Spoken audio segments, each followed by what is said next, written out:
নির্বাচনের সময় প্রার্থীরা মানুষের বাড়ির দেয়ালে পোস্টার লাগান, এতে দেয়ালের সৌন্দর্য নষ্ট হয়। বিনা অনুমতিতে কারো ব্যক্তি মালিকানাধীন বাড়ির দেয়ালে পোস্টার লাগানো জায়েজ হবে কিনা? উত্তর হলো না। বিনা অনুমতিতে কারোর বাড়ির দেয়ালে পোস্টার লাগানো এটা অনুচিত, এটা নাজায়েজ কাজ, এটা তার অধিকার লঙ্ঘন করা। আমরা আমাদের এই গণতান্ত্রিক সমাজে বিশেষ করে এই ধরনের কর্মকাণ্ডকে কোনো অপরাধ মনে করি না, যেটা খুবই দুর্ভাগ্যজনক বাস্তবতা। আমি আফ্রিকার উগান্ডার মতো দেশে দেখেছি যে সেখানে নির্বাচনের ঠিক আগ মুহূর্তে আমরা গিয়েছিলাম, সেখানে তারা কোনো ওয়ালে বা ইয়েতে সাধারণত পোস্টার লাগানোটা আমাদের চোখে খুব একটা পড়েনি, বরং নির্দিষ্ট জায়গায় তারা পোস্টার লাগাচ্ছেন। আপনি মনে চাইলেও কারোর দেয়ালে পোস্টার লাগালেন, মনে চাইলেও কারোর দেয়ালে আপনি দেয়াল লিখন করলেন, চিকা মারলেন, অন্যরা অনেকে মারে সে যুক্তিতে আপনিও মারলেন। এটা কোনো অবস্থাতেই উচিত নয়, গ্রহণযোগ্য নয়।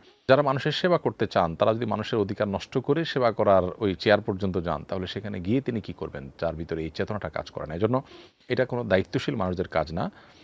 সন্দেহাতীতভাবে আমাদের রাজনীতিবিদদের বা আমরা যারা পোস্টার লাগাই, এমনকি মাহফিলের পোস্টারও যদি হয়, সেটাও যদি কারো ওয়ালে লাগালে তিনি অসন্তুষ্ট হবেন মনে হয়, তাহলে সেখানে লাগানো উচিত নয়। কোথাও যদি কেউ পোস্টার লাগাতে নিষেধ করে থাকেন, লেখা থাকে, তাহলে তার সে লেখাকে আমলে নিতে আপনি বাধ্য।